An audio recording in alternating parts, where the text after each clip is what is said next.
Hi, everybody. Today is Tuesday, September 2nd, 2025, and our friend Professor Marandi is back with us. Welcome back, Professor. Hi, Nima. Thank you very much for inviting me.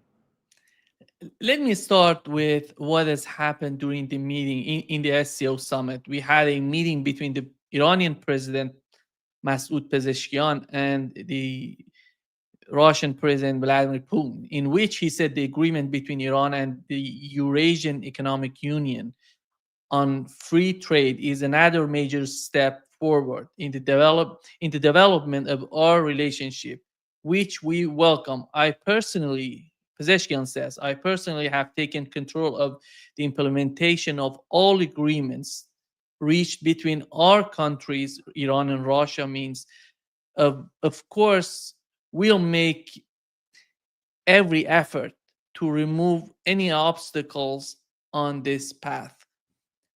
What was the nature of the meeting between the two presidents and what the president of Iran is talking about? Well, contrary to what many people are saying online, or at least some people are saying online, President Pezeshkian has been pursuing the stronger relations with Russia and with China, for that matter.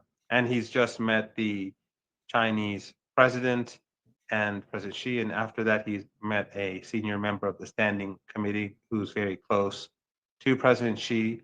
So this trip has been an opportunity for him to follow up on agreements between the different sides, between Iran and different countries. One of them, of course, being Russia, Russia being a key partner of Iran. The meeting between President Pezeshkian and President Putin was roughly 2 hours, which is pretty long, taking into account the fact that there's a very tight schedule for everyone. And except for the extraordinarily long meetings between President Putin and President Xi, for obvious reasons, and uh, Prime Minister Modi, because the the, uh, the members of the SCO, the Chinese especially, who've had historical problems with India, they want to hug him and bring him closer to create a greater wedge between India and the United States. But other than that, all of the leaders who were present had very tight schedules. But the 2 hour meeting between Iran and President Pezeshkian and President Putin, I think, was a substantial meeting that both of them seemed to be very satisfied with the results. The north-south transport corridor, of course, continues to develop, and the Iranians are moving much more swiftly than before to develop the corridor to the west of the Caspian Sea. There's a lot of land that the Iranian government has to purchase for the railway, and it is, of course, very expensive because some of that land is owned by people, and they want to get a good price, I'm sure. And I'm sure there are many obstacles, but there is progress being made. And this trade agreement, because this trade agreement that was signed is going to make the movement of goods between Iran and those member states much more practical and easy. I think the tariffs have been removed for a large segment of the goods that are being imported and exported between these member state countries. So you have this, you have the Shanghai Cooperation Organization, and you also have BRICS. And Iran is integrating through multiple organizations with other member states, both in Asia and beyond. Professor, what was important in this summit was the way that India was somehow trying to get closer to the organization, to specifically to China or Russia. What is do you think that India is in the process of moving from what they have expected from the west to the east, and maybe replacing what they were seeking in the West, in the East? Well, we see that senior U.S. officials continue to badmouth the Indians, and that is not going to help. And I think that from what I've seen in Indian media, which is unique, Indian media, if you every now and then take a look at it, it's very different from other uh, countries. Uh, it's quite interesting, but you can see very visible anger towards Trump, towards the United States, and that is not something that is going to be erased. I think that there has been a shift. Now, how far does this go? Does Trump back down? Because he has a very long history of backing down, as we've seen. But that, I don't know. But this was a major step, and I personally think that the Shanghai Cooperation Organization meeting in Tianjin this year was probably a major turning point. A major turning point. Probably in years ahead, we'll be looking back and saying this was a very important meeting. And the SCO is also evolving. I haven't been following it that closely, the meeting, even though I was there just uh, a week ago for a program on Chinese television. But the last couple of days I've been busy where university is opening and we have all sorts of things to do. But the SCO is looking increasingly like BRICS. It's moved away from just being a security, an organization that deals with security, to one that deals with economics, trade, cultural relations, academic relations, technology cooperation with in AI. And so it is becoming something very different. And I think that this is because of the behavior of the United States, because this is a very sudden shift. If you compare it to the last summit, the themes, the dominant themes are totally different. I think that that's a sign that these countries, including India, feel the need that they have to have an alternative, that they cannot allow the West, the United States in particular, to have a monopoly over uh, the international banking system or control over the international banking system and control over other aspects of life that impede growth in different countries where they can carry out wars, dirty wars, trade wars, and get away with it. I think that this is indeed a turning point. I think that the Indian Prime Minister's visit to China and the way in which the Chinese welcomed him, and the images where Modi was standing and laughing with President Putin and President Xi, I think that is highly symbolic, and that, of course, is Trump's doing. Just like almost everything else that we've seen over the past few years, is really based or linked to own goals by the regime in Washington. It's not just Trump. Biden pushed Russia into the arms, Russia and China towards one another, into the arms of one another. So did um, President,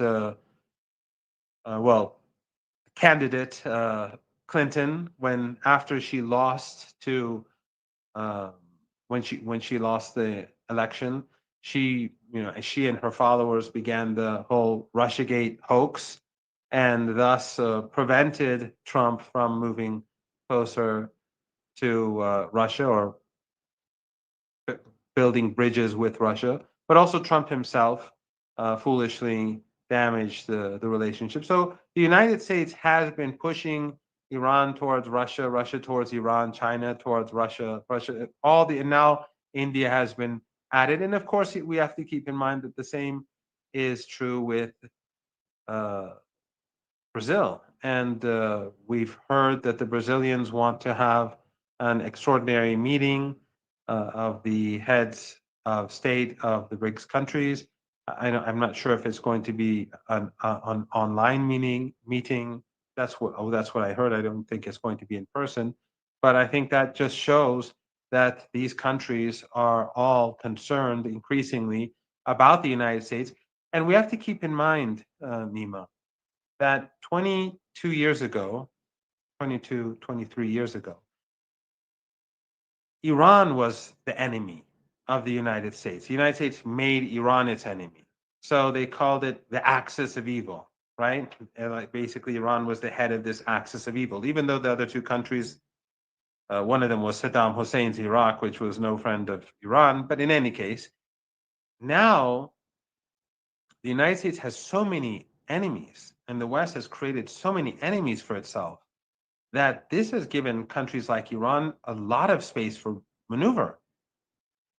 Back then, countries were afraid of working with Iran. China and Russia, of course, being two examples, they were much weaker than today. The same is true with India. All countries across this global south were much weaker back then. That's exactly how they got the United Nations sanctions against Iran approved in the first place, the US. Back then, these countries were weaker. They were only able to change the wording, but they weren't able to block the United States.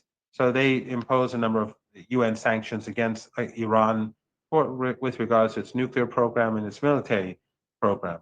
But but but now these countries have risen. The United States has antagonized them, and so Iran has been able to build very strong relations with these different countries.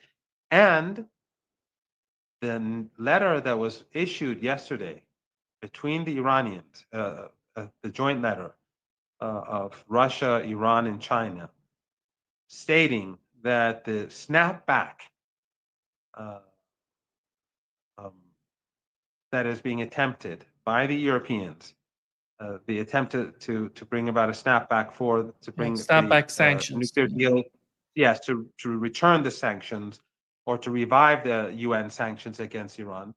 The letter yesterday stated that the three countries do not see this as legitimate. And this is very big because, first of all, in my opinion,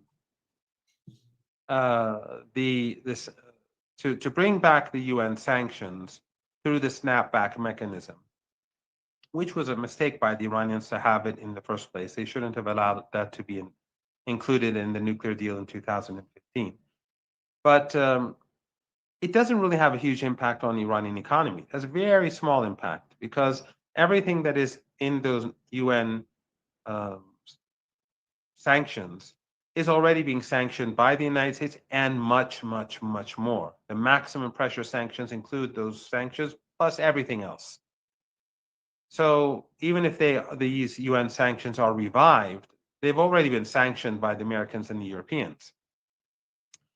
But even this very limited impact that it will have on Iran is being blunted by the Russians and the Chinese because they're saying no. The Europeans are misusing this snapback mechanism. They have violated the nuclear deal, unlike Iran. They were unfaithful to the deal, and also they're not using the snapback in accordance with the provisions that existed in the deal. So this is a big thing. This letter signed by Iran, Russia, and China didn't get a lot of attention in the media, but it is very important. And it's basically saying that when the United States and the Europeans declare that the UN sanctions have been revived, effectively the Russians and the Chinese will be saying, no, they have not been revived.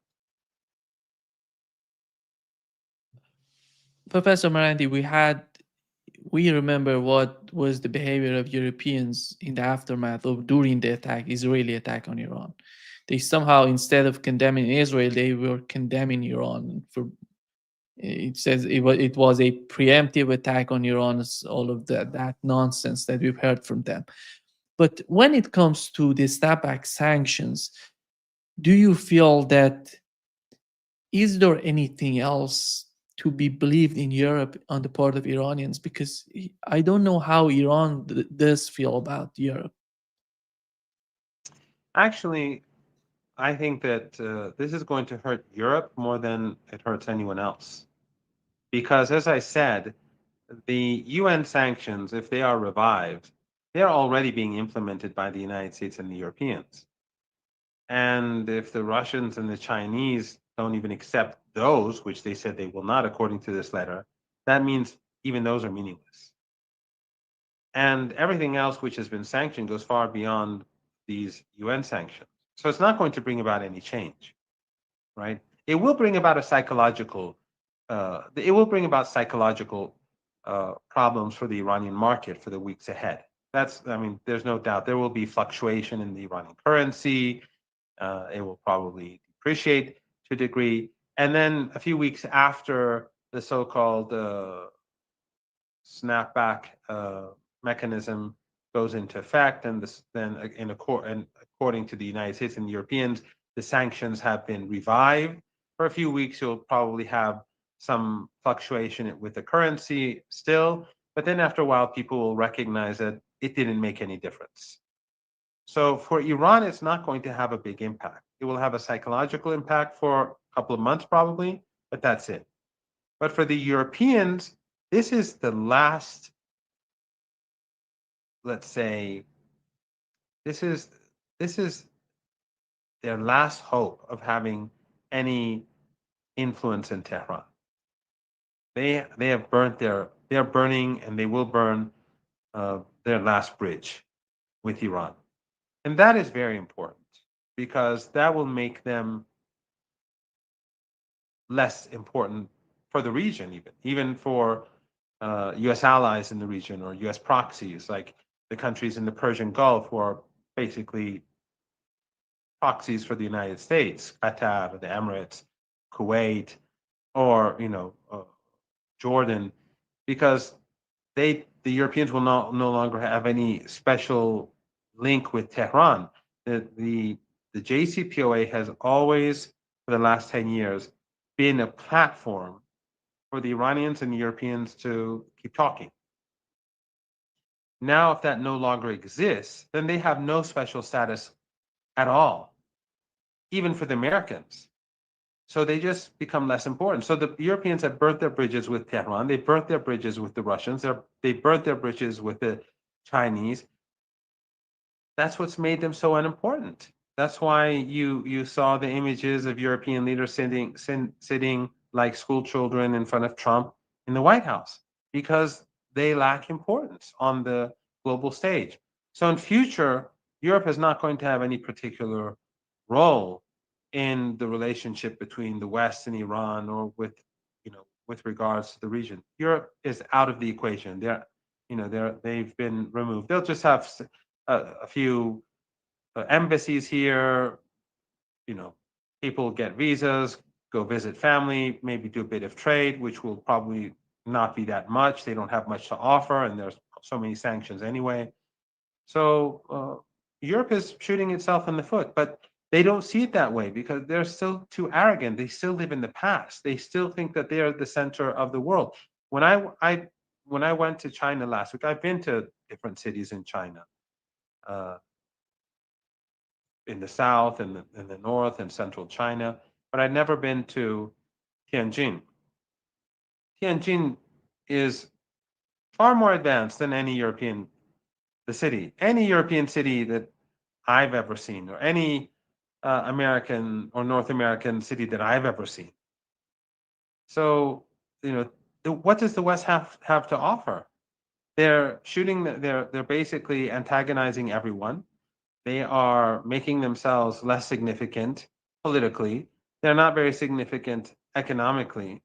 So they're just basically, this is just one extra push to encourage Iran to put more focus on the Shanghai Cooperation Organization. Some people in Iran, as you know, I'm sure, and your viewers know, have always had especially among liberals, they've always had this hope to have better ties with the West. Well, they're losing that hope now, and so even they, as we're seeing, even they are now saying we have to rethink our policies towards China, towards Russia, towards countries across the global south. People who were never saying this before have been saying this, especially since the war and when the Europeans supported Israel in the war, and when the International Atomic Energy Agency lied to justify the war and then failed to condemn the Israelis, and when the Americans were negotiating but secretly conspiring to attack Iran,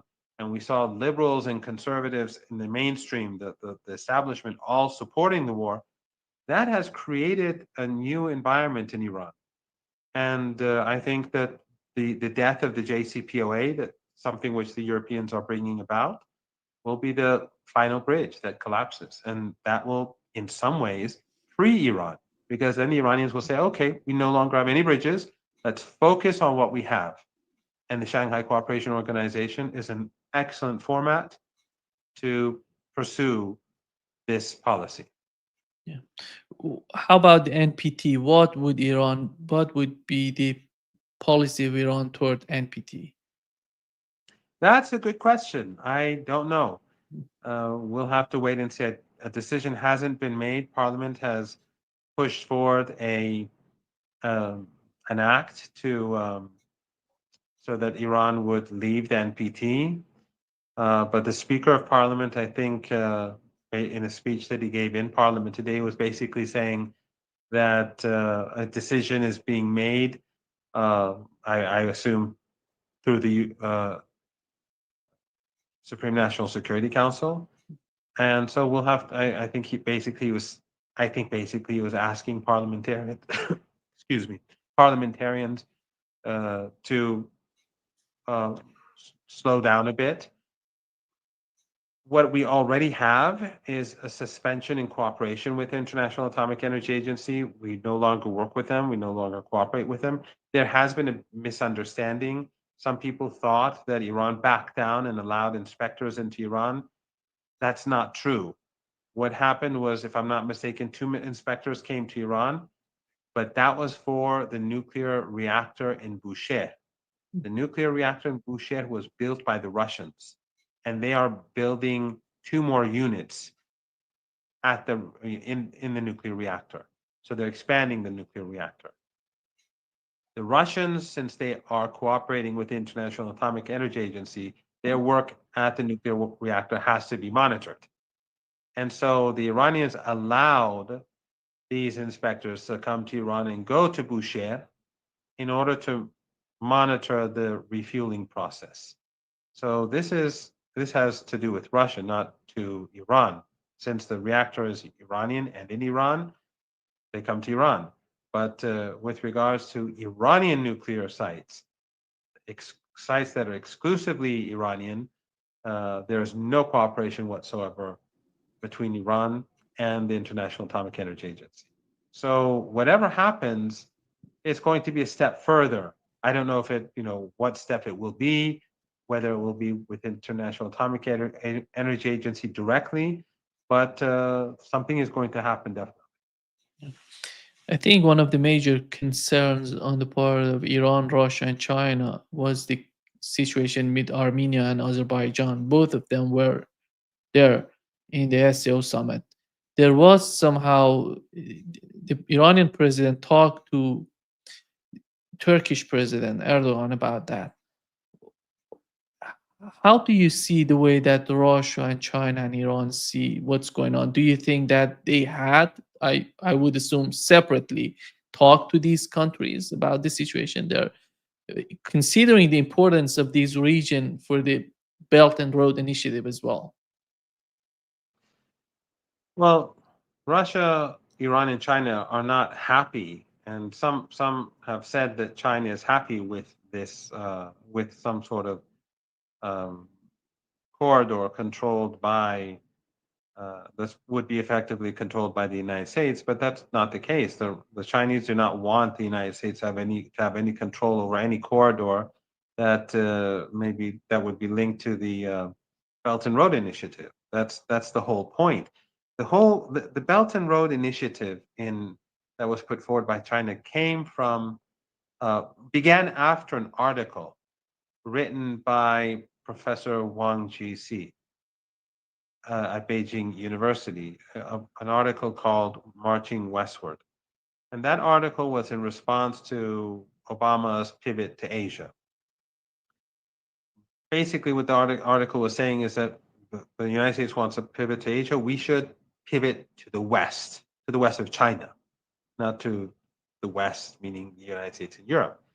And that means Central Asia, Southern Asia, Western Asia, and the Belt and Road Initiative really evolves from that idea. And so this is a response to US aggressive behavior and US hostile actions towards China.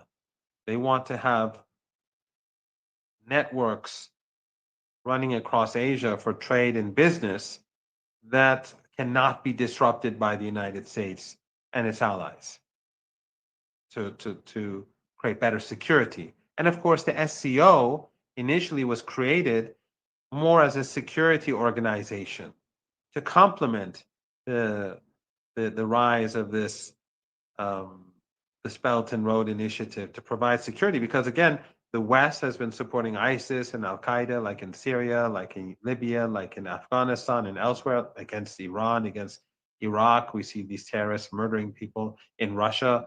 So they want peace, so that the rise of Asia cannot be disrupted by NATO.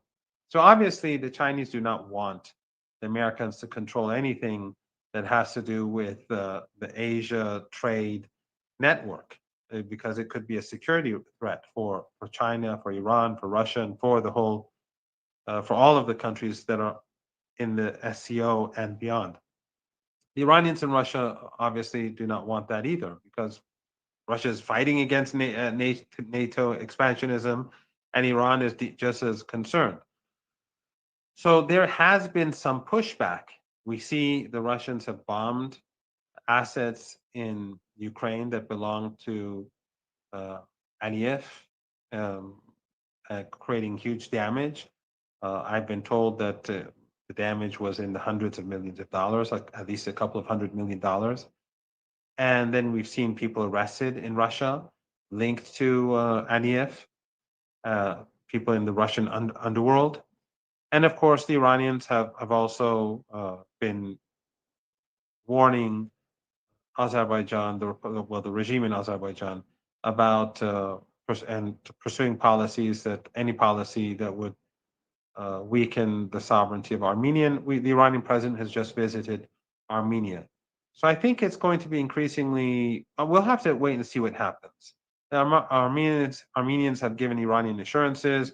The Iranians are developing their own route through Armenia, an alternative to the one in the Republic of Azerbaijan that will go through Armenia and then through Georgia to the Black Sea and also to Russia itself.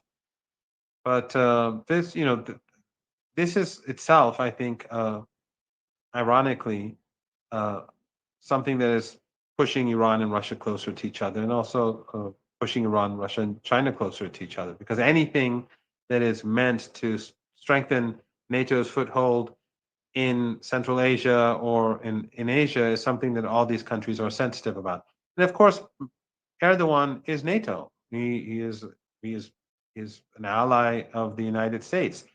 He has never pursued a policy. I mean, unlike what some of his supporters would claim, or some of the Takfiris in Syria would like us to think, or their allies in the West would like us to think, his policies throughout these years has been in line with Washington's policies. What he did to Syria, the destruction of Syria, the slaughter of hundreds of thousands of Syrians, was in line with NATO policy, and his policies in northern Iraq and the Caucasus are all in line with NATO policies. So that is going to be of concern to China as well. So I don't know how this is going to play out, but there is a rising, let's say, sensitivity towards what is happening between Armenia and the United States among Iran, Russia, and China.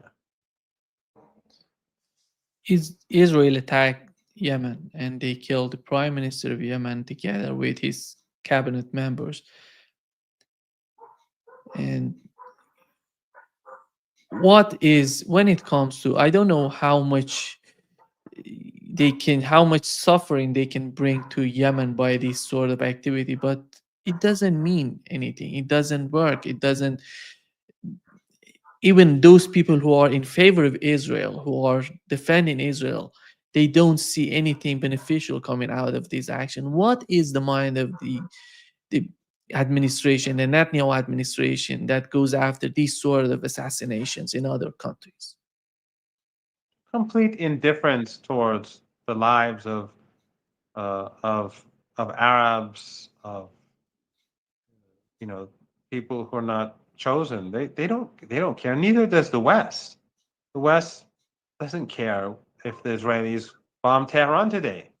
They don't care if tomorrow morning we learn that there were extensive air raids and across Iraq. Are there going to be any sanctions? Is anyone going to punish the Israeli regime? No. If the Israelis bomb Beirut tomorrow extensively, if they start another war in Lebanon, are they going to sanction them? Are they going to withhold funding and arms? No. The West is not going to do that. So Israel can do whatever it wants. And the Israeli regime being a racist, and it's not just Netanyahu and it's not just his fanatical allies. Overwhelming majority of the people in Palestine, in occupied Palestine, the Zionists, the overwhelming majority of them support genocide. Poll after poll after poll has proven that, and these are polls taken by themselves. So in the case of Yemen, they didn't kill any of the command and control structures. They didn't, people working in the command and control structures. They didn't destroy, let's say, any military council. They didn't or kill any members of a military council. This was a civilian government. The prime minister, by the way, Nima, is not from northern Yemen. He's from southern Yemen, probably from Aden. I'm not sure, but he's from southern Yemen. He's not a Houthi. He's not even Zaidi. He's Sunni. So, and this I think reflects the fact that Yemen and Ansarullah, they are not Houthis. They are not a group. Ansarullah is a political organization that encompasses the whole of, that is supported across Yemen and now across the world. People across the region and beyond look at Ansarullah as heroes. And the murder of these people only, I think, will bring the people of Yemen and closer to each other. The blood of the prime minister and his ministers has been spilt for the sake of Palestine. It's not going to have any impact on Yemen's military capabilities. It is going to unite the country further. These people will be, of course, replaced, just like in Iran. When they murdered the military commanders, we saw new military commanders take their place. And within hours, Iran was retaliating. So I think the Israeli regime is miscalculating. I think I've said this often. I think that the Israeli regime is just carrying out one miscalculation after another. If the Israeli regime, though sinister, was sane, it would have ended this genocide in December of 2023 at most, before even the South African complaint to the ICJ. And back then, the ICJ basically said that, this is quite possibly a genocide almost 2 years ago. That was back then. If the Israelis had ended this genocide back then, the Western media was still lying about beheadings and rapes and all that. They would have had the sympathy of people in the West who would not have known the truth. And they could have said, we punished Hamas and Islamic Jihad and the other allies that they have in Gaza. And they could have said, we won. I think that would have been, under those circumstances, one could argue that the Israelis would have won, despite the losses that they took on October the 7th and in the following weeks. But now I think it's just a loss. The regime is becoming more despised, and it's showing everyone in the region. And it's really interesting that the West doesn't even care that the prime minister of Yemen was murdered in the capital with his cabinet, with his civilian cabinet, Minister of Roads, Minister of Education. These were the people who were murdered. They don't care because for them, we are worthless too, as I said earlier. We're all Amalek.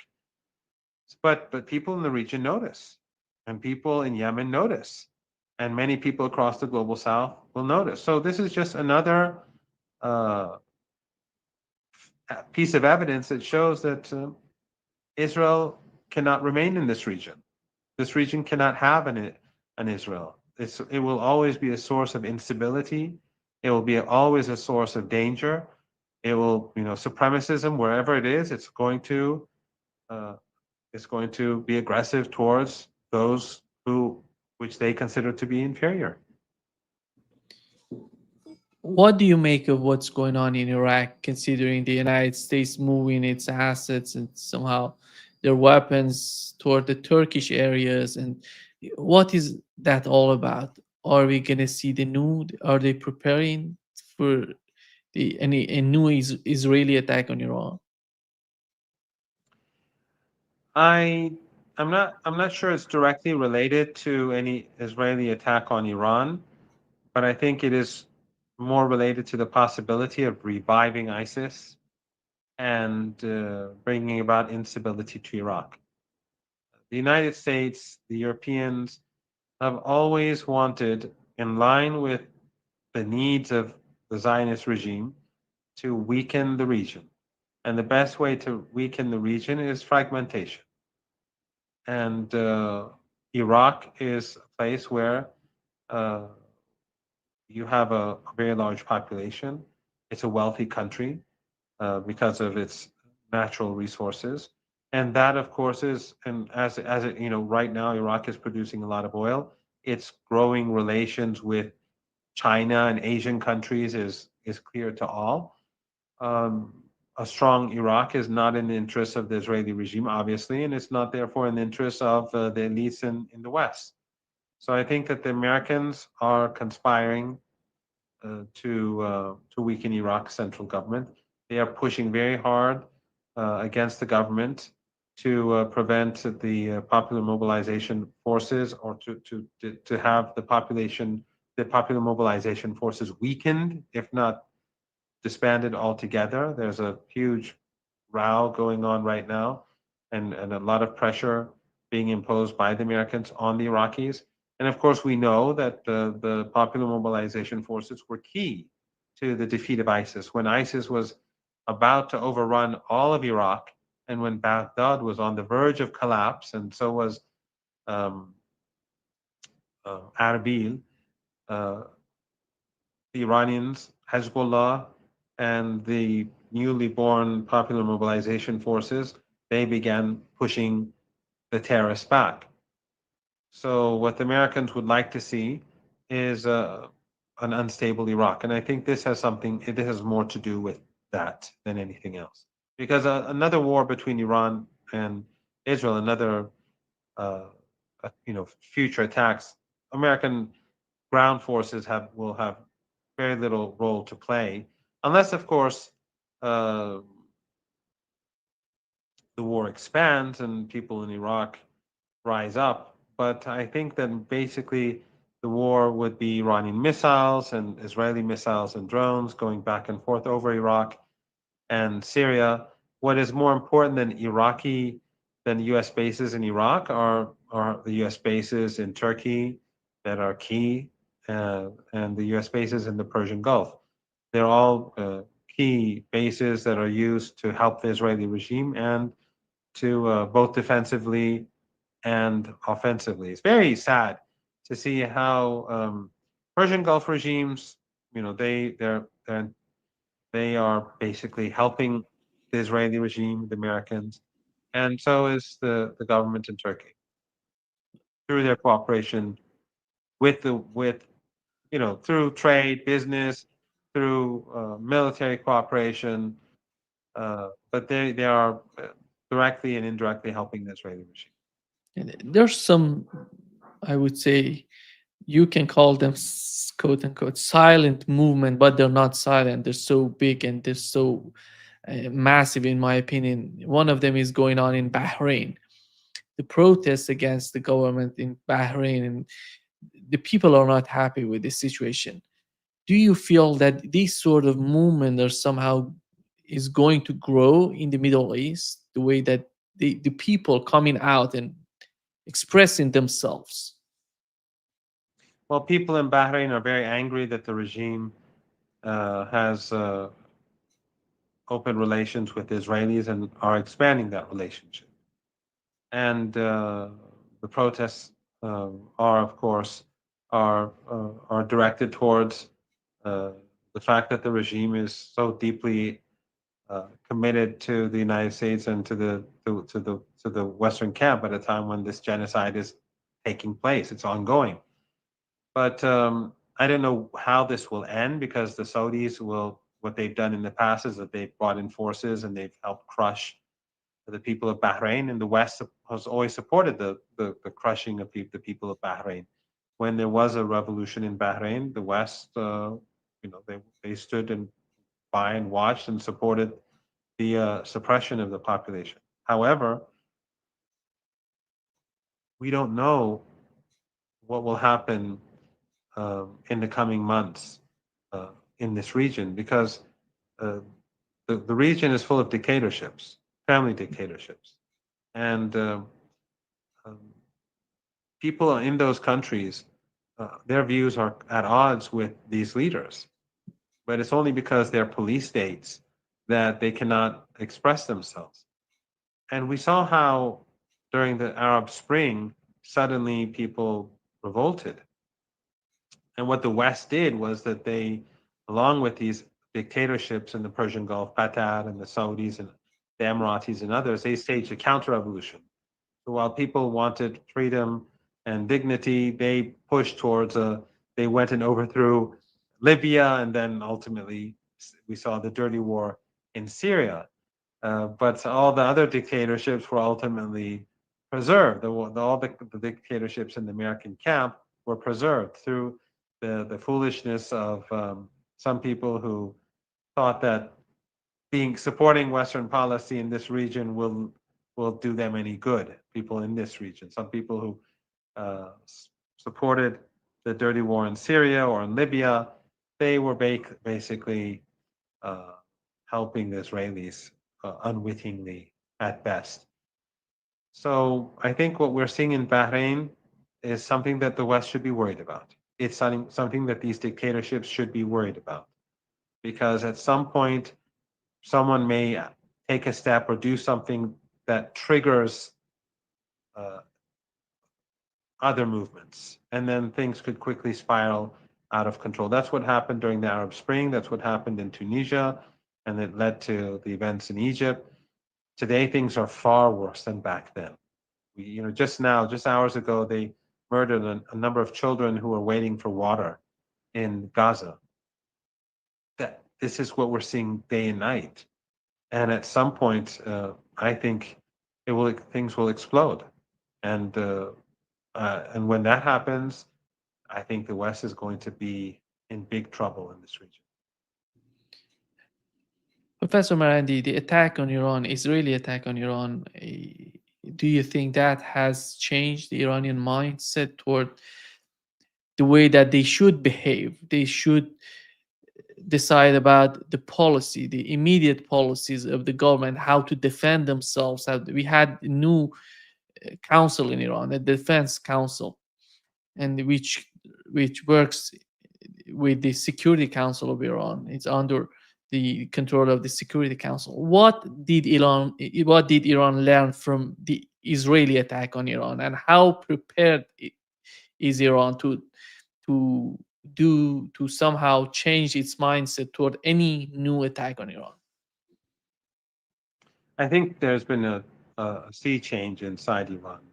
First of all, among Iranian public, there's a skepticism towards the West that is far greater than before the war, and encompasses uh, new parts of society, the liberals, as I was saying, many people who are liberal and Western oriented, there are a lot that skepticism has grown among them. I think that's very important. The Iranians saw that their missile and drones were very effective, and so they're going to invest more in this. They will probably be investing in air defenses of different sorts because it's not just anti-aircraft. Israeli aircraft didn't fly over Iran. They fired missiles from over Iraq, and their drones came to Iran. So they will have to devise an air defense mechanism that deals with the reality of the 12-day war. Um, there will be more military expenditure, obviously, and the government and the armed forces are restructuring. Mentioned the Defense Council within the Supreme National Security Council. It's a smaller council, so decisions will be more easily made and more secret because fewer people will be involved. And the military is restructuring uh, to deal with the shortcomings that it faced during the war, and so is civil the government itself. So assets that are important will be located in more secure places, and the weaknesses that the military had will be dealt with, and of course the intelligence failures will also be addressed. We have to keep in mind that the Israeli regime gave it they hit as hard as they could because their objective was to overthrow the state, and so they gave their best punch. They failed, of course, we as I as I was certain they would, and as I think many were certain they would. Although the West, for some reason, is surprised that they failed. It just shows how little they know about Iran, how their information is fed to them by people who know nothing or people who say what they think the West wants to hear in order for them to get their wages. More the But second. yes, of course, yes, these so-called Iranians who work with the West, they say what needs to be said. But but in any case, the Iranians have not shown, or they did not use their most advanced missiles. Now they even have more advanced missiles. So if there is a second round, which is quite plausible, which is quite possible, I think it will be worse for the Israelis. But some of your viewers would say, then why would they do it? And it goes back to what I was saying earlier, that the Israeli regime is not behaving rationally. Part of it is because of Netanyahu's coalition. Part of it is because of the ideology of Zionism. And part of it is because of Netanyahu's own personal problems. He needs these wars, even though, in my opinion, it's destroying the Israeli regime. And it could destroy other regimes. You spoke about Bahrain. They'll crush the people of Bahrain, obviously, for now. But people are outraged. Look at the flotilla now in the Mediterranean. People across the Arab world are saying, and in Turkey as well, are saying to themselves, our governments do nothing. They continue to have embassies, or they do trade, or they transport oil. Yet people in Europe and people from Malaysia and elsewhere are doing much more than our governments to save the people of Gaza, which is absolutely true. And especially since the people of the region are more angry than people beyond. Why? Because it is their region. They see it day and night. It's in the news. They see it. They see Palestinians speaking, and they hear their cries in Arabic, and they understand exactly what they're saying. So they see this more than anyone else. But they see that people from outside the Arab world and Turkey are doing much more than they, and that I think than their governments, and that I think is going to create potentially more. It's going to make things more difficult for these regimes. So Netanyahu is playing with fire. He's weakening the regime. He's delegitimized the regime in the eyes of so many people across the world, but also he's creating a rage across the world, but also in this region with these family dictatorships. that could get out of control. Who's able to put an end to the starvation, to the genocide in Gaza, in your opinion? To put pressure on You know, Netanyahu? a lot of people are saying that it's Iran and the axis of resistance, and Iran is doing everything that it can. It's the fact that Hamas and Islamic Jihad and the other groups are still able to fight after 2 years. It's because they're getting assistance. It's because they're getting machines and financial support and weapons and other capabilities through tunnels and that go beyond, far beyond Gaza and so on, which is obviously not cheap. It's very expensive. And of course, Iran is sanctioned, and Iran is supporting Ansarullah and the Yemeni armed forces and and the, and the resistance in Lebanon. It is a heavy burden, and also, Iran has to be beware because during the war that the Israelis were carrying out against Iran, this was a regional conspiracy against the country too. They were hoping that Iran would be undermined and that foreign forces would take advantage of that. So Iran has to remain strong. It has to be able to be strong in the neighborhood and at the same time push back against the Israeli regime to help weaken the regime. These other countries in the neighborhood are not looking to weaken the Israeli regime. That's a fact. None of these countries in the Persian Gulf are looking to weaken the Israeli regime. Qatar is not looking to weaken the Israeli regime. Qatar is a US asset. Al Jazeera is just a TV channel that will show sympathy to Palestinians in Gaza, but they will not support, they never support the resistance. Qatar, the US base there has been used against Ansarullah in Yemen. It's been used against Iran. And Turkey has cooperated with the Israeli regime in Syria for 14 years now. And now they have us, they're fighting over turf. Of course, the Israelis are going to have the upper hand because Turkey has weakened the resistance. They've helped the Israelis, and now the Israelis have the upper hand. Turkey wants parts of Syria for themselves. Well, Turkey, I mean Erdogan, and Netanyahu has his own vision of the future of the region. And of course, Erdogan is, he's never made Turkey strong. Its economy is completely dependent on the West. We saw that when he arrested a pastor years ago, an American pastor, Trump during his first term threatened Turkey, and Erdogan got on his knees and handed over the pastor. Uh, Iran has maximum pressure sanctions. He was just threatened, and he did as was told. So Iran is in this neighborhood. These countries are not going to help Iran. They're going to work against Iran.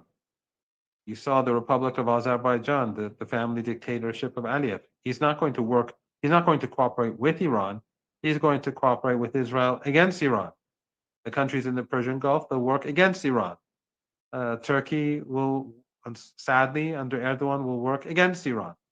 So Iran has to do this balancing act to support the resistance, to strike the Israeli regime hard, but at the same time, not to expose itself to any threat that could be brought about by these regional regimes.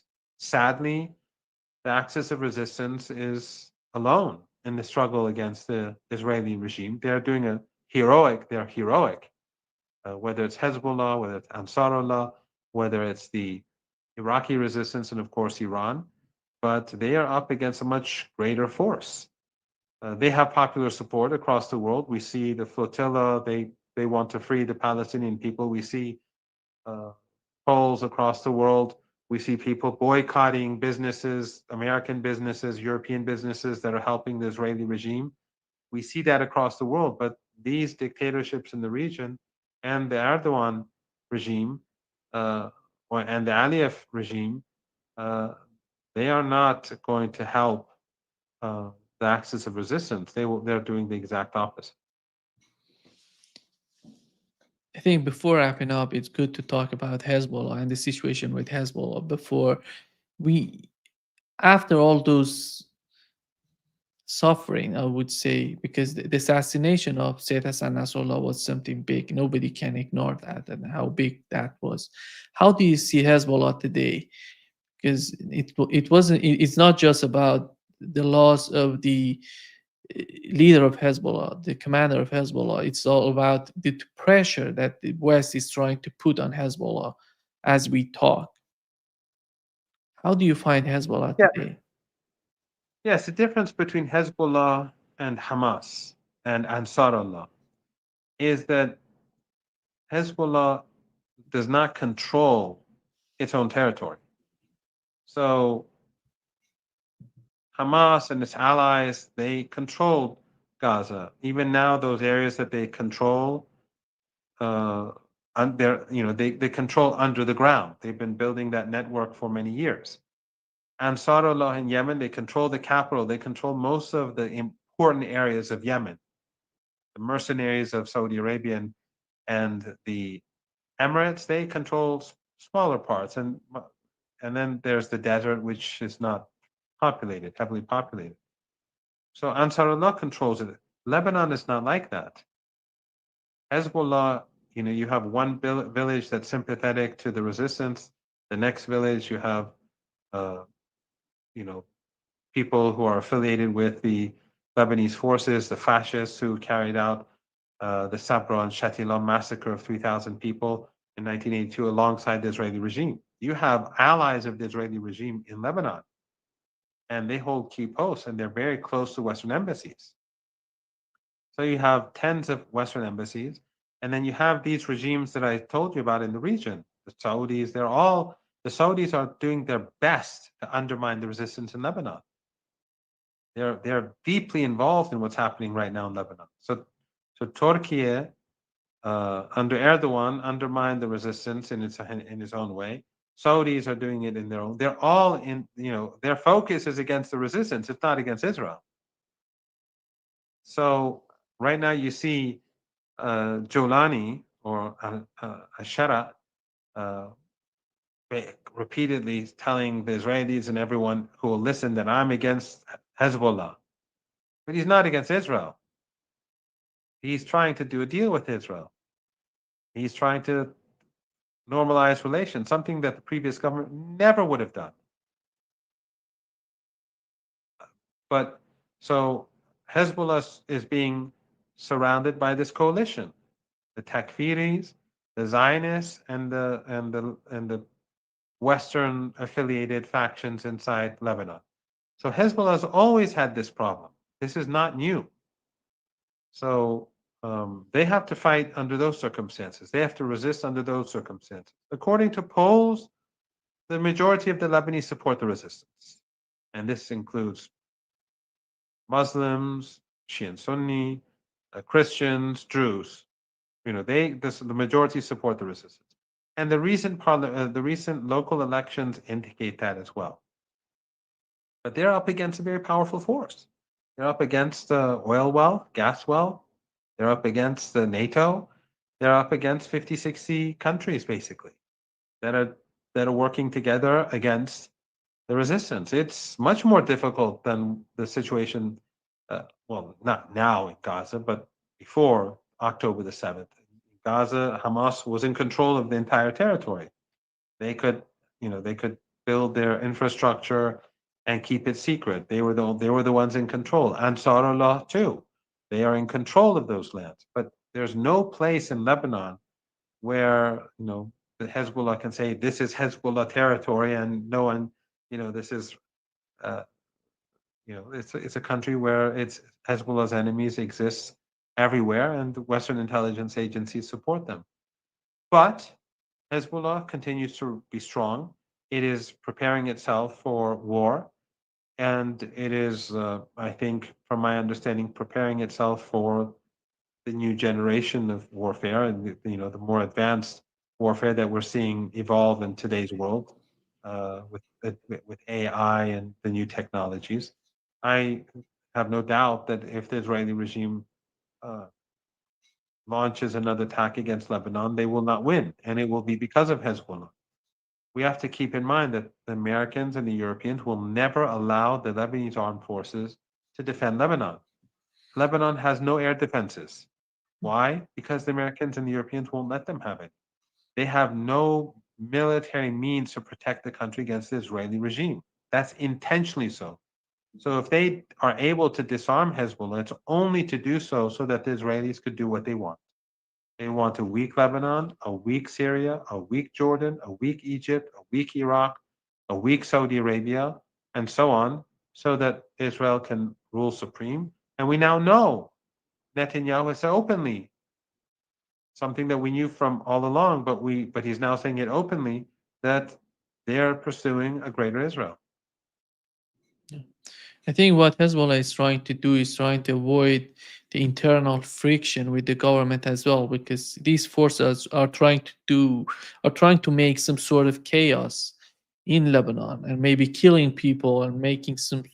But Hezbollah is trying to do everything at its disposal to avoid that. Remember, these takfiris, these Salafi and Wahhabi takfiris, from the very beginning, they were tools of NATO. And their supporters, which are funded in the West and elsewhere, which are funded by dictatorships in the Persian Gulf, gas-rich dictatorships, oil-rich dictatorships, and their allies elsewhere, they've always been tools of the West. All the attacks, all the destruction, all the overthrow of Libya was carried out with the help of Qatar and with the help of Al Qaeda. The Manchester bombing, the young man who murdered all those innocent kids, he was affiliated to these extremists. So sometimes these things happen, but in general, you see that they are in control of these organizations. They are in control of these terrorists. That's how it's been all along. That's why the Israelis were supporting ISIS and Al Qaeda in Syria. That's why Sharat, as we expected, was going to do a deal with the Israelis because he is their man. He is, Qatar and a NATO member are never, Erdogan, they are never going to do anything in this region that is against US foreign policy. They are not going to do that. And what is US foreign policy? It's Israeli foreign policy. In our region, US foreign policy means Israeli foreign policy. Qatar will never take a step against the United States. Erdogan will never take a step against the United States, nor will any of these other governments in this region, as long as the same people who we see are in power. You know That's what's just so a fact. amazing? They're using the same people, Wahhabi and Salafi, in the West to show this is Islam. This is what's going on in the United Kingdom. Yeah, I mean the same crazy people that they support, and they use them to see, look, these are the Muslims. No, these are your Muslims. These are the people who you've been supporting, and look right now in Syria. They won't shoot a single bullet at the Israeli soldiers who are occupying huge parts of the country, but they will kill Christians. They will kill Alawis. They will kill the Druze. And this was the plan all along. Why did they support these people in Syria? Why did they prioritize them over the so-called Free Syrian Army people? Because when they come to power, they will help Syria implode because they're the most intolerant of people. They're like Zionists. They see other people as filth. So they'll marginalize the Alawites. They'll marginalize the Christians. They'll marginalize the Kurds. They'll marginalize the Druze. What does that lead to? Implosion. That's balkanization. That was the plan all along. Exactly. Thank you so much, Professor Marandi, for being with us today. Great pleasure, as always. It's always an honor, Nima. Thank you very much for having me.